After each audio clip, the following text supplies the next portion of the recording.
Fala, meus queridos, sejam muito bem-vindos a mais um devocional aqui do canal. É sempre um prazer estar aqui com você. Espero que essas mensagens tenham sido mensagens de bênção para a sua vida até aqui. E a mensagem de hoje, para nós começarmos a semana, é uma mensagem que falou muito comigo nesse final de semana. Enquanto eu estava meditando, essa palavra ela veio para mim. E eu quero compartilhar ela com você para que ela também seja bênção na sua vida. O texto que nós vamos ler hoje é um pouquinho comprido, um pouquinho longo, mas eu tenho certeza que vai abençoar você, o seu início de semana, e você vai enxergar as coisas de uma forma bastante diferente. Então eu quero que você abra comigo no livro de Lucas, no capítulo de número 24, no versículo de número 13. E nós vamos ler um texto que é bastante conhecido, que é a passagem de Jesus para Emaús, junto com os discípulos. E eu quero que você também entenda algo bastante importante sobre esse texto. E talvez eu pudesse dar um nome nessa mensagem, seria expectativa versus realidade. Porque nós vamos ler esse texto, e eu quero que você leia esse texto na visão dos discípulos. Os discípulos tinham a perspectiva de como seria Jesus e não de como Jesus realmente era. E vamos ao texto e nós aprofundamos mais na sequência. E vai dizer o seguinte, versículo de número 13: E naquele mesmo dia, 2 deles estavam caminhando em direção a um povoado chamado Emaús, que ficava a cerca de 11 quilômetros de Jerusalém. E iam dialogando sobre todos os fatos recentemente ocorridos, e enquanto trocavam ideias e discutiam, o próprio Jesus se aproximou de ambos e começou a caminhar com eles. Entretanto, os olhos deles foram impedidos de reconhecê-lo. Então, ele lhes questionou: O que vos preocupa e sobre o que ides discutindo durante vossa jornada? E eles pararam entristecidos. Eu quero que você preste atenção nos detalhes desse texto. Porque se eles simplesmente tivessem respondido Jesus e continuado andando, a gente poderia talvez dizer, não, eles não prestaram atenção, mas a questão é, eles pararam. Eles olharam para ele e eles responderam a pergunta que ele trouxe. E o texto continua. E então, versículo número 18. No entanto, um deles, chamado Cleópatas, replicou-lhe: És o único, porventura, que tendo estado em Jerusalém, ignoras os acontecimentos desses últimos dias? Ao que ele lhes indagou quais? E eles começaram a explicar: Ora, o que ocorreu a Jesus Nazareno, que era varão profeta, poderoso em obras e palavras diante de Deus e diante de todo o povo. E como os chefes dos sacerdotes e as nossas autoridades o entregaram para ser condenado à pena de morte e o crucificaram. Eu quero que você se atente a isso porque eles reconheciam as obras de Jesus, eles reconheciam que Jesus tinha poder suficiente para ser um profeta, ele reconhecia que Jesus tinha obras o bastante para ser conhecido como profeta, porém, eles não haviam ainda entendido a natureza de Jesus na sua essência verdadeira, que era de verdadeiro Filho de Deus. Eles enxergavam com base naquilo que eles ainda conheciam, e eu quero que você frise bastante sobre isso. Eles conheciam Jesus com base naquilo que eles já tinham ouvido falar a respeito de Deus. Ou seja, o máximo que eles conseguiam comparar e conceber a Jesus é sobre o nível que eles conheciam, que era de profetas. E eles sabiam que os profetas falavam a respeito de alguém que viria com autoridade, com poder, eles conviveram com essa pessoa, mas eles ainda não tinham compreensão do que seria realmente conviver com o Filho de Deus.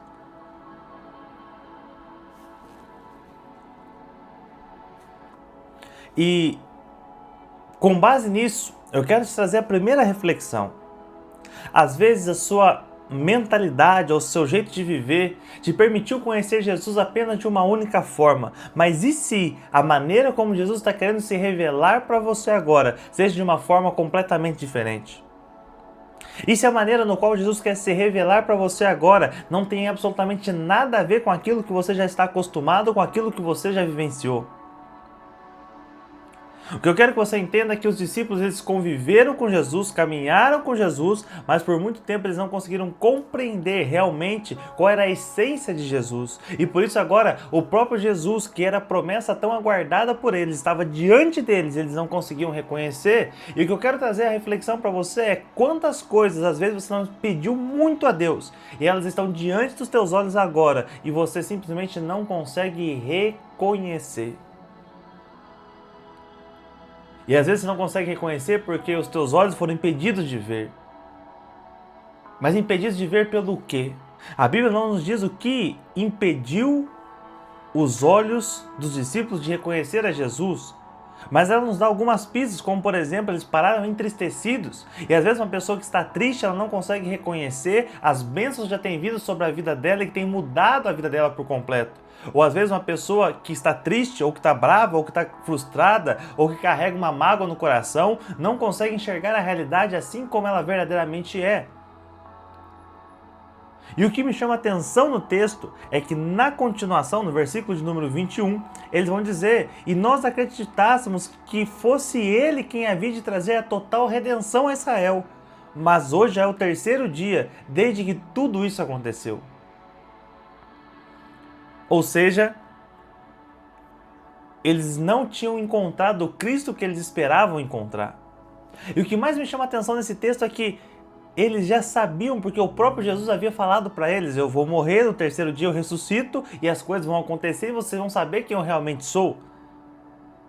Mas eles preferiram se isolar no seu próprio mundo, na sua própria crença, na sua própria visão, acreditando: não, a gente sabe quando realmente vai ser o Cristo.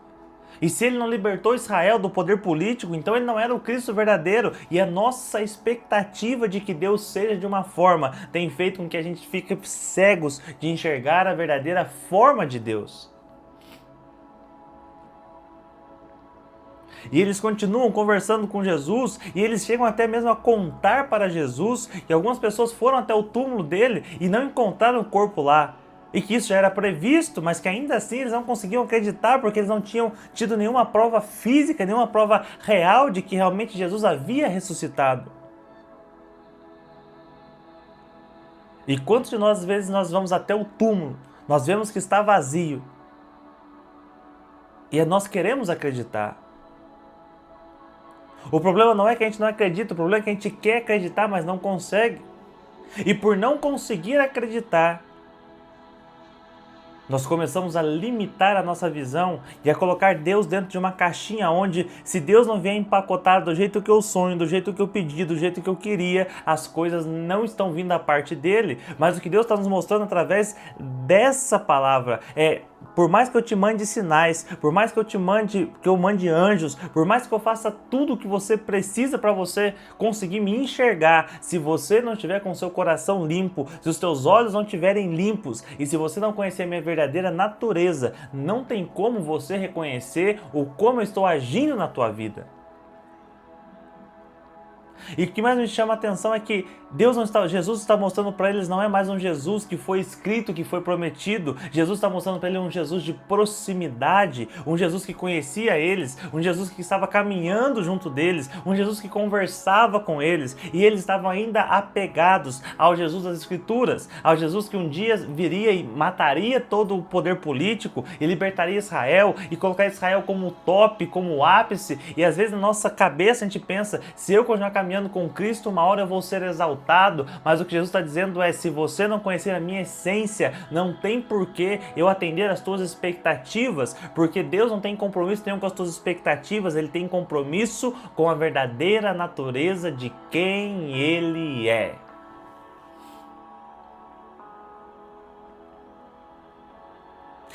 E o texto não para. E o próprio Jesus começa a ensinar eles a respeito dele mais uma vez. E ele começa a dizer: ó tolos de entendimento e lentos de coração para crer em tudo quanto os profetas já declararam a vós. Ora, não era imprescindível que Cristo padecesse para que entrasse na sua glória? E então, iniciando por Moisés, discorrendo sobre todos os profetas, explanou-lhes o que a seu respeito constava em todas as Escrituras.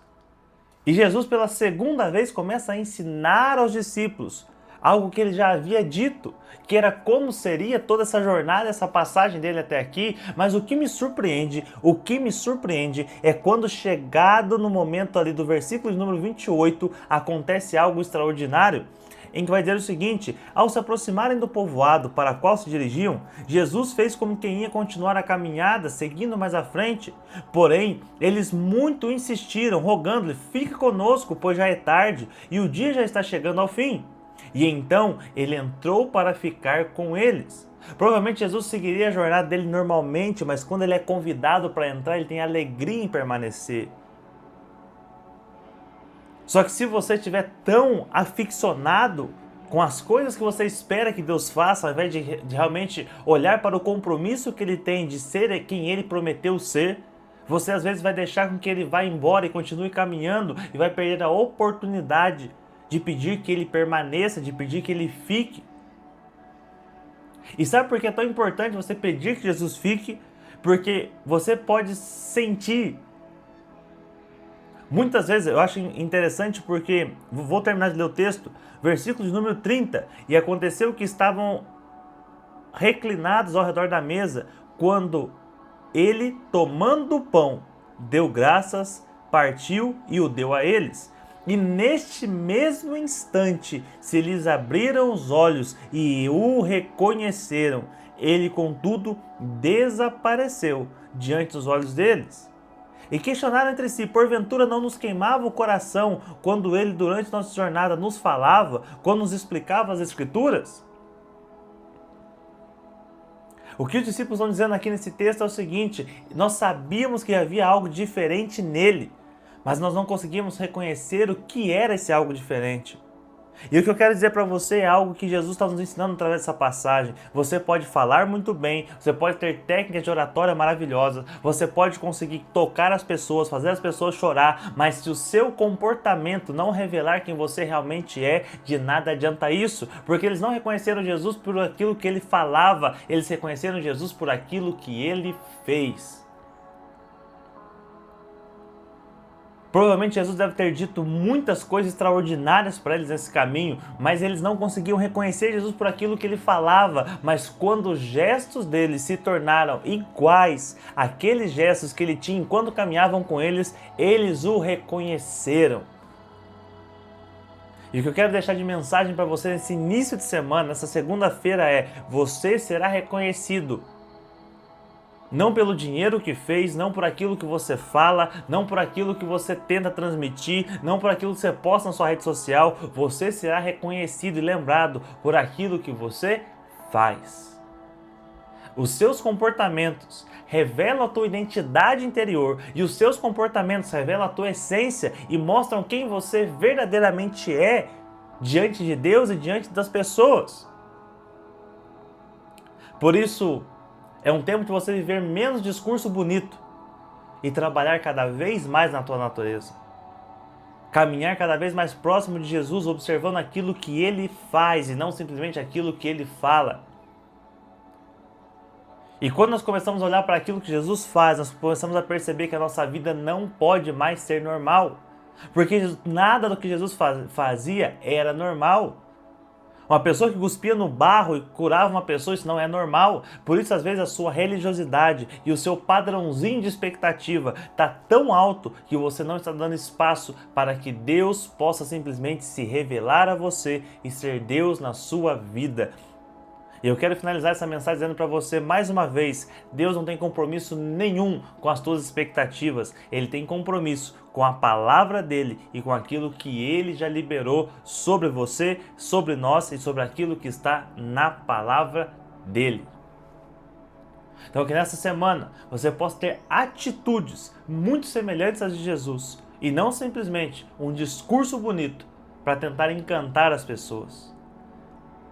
Se essa mensagem tocou o seu coração e falou com você, curte, comenta, compartilha com os seus amigos e amanhã estamos juntos mais uma vez para mais um devocional. Que Deus te abençoe, te guarde e que em tudo que você fizer nessa semana, a essência de Jesus possa resplandecer em você e através de você, hoje e sempre, em o nome de Jesus.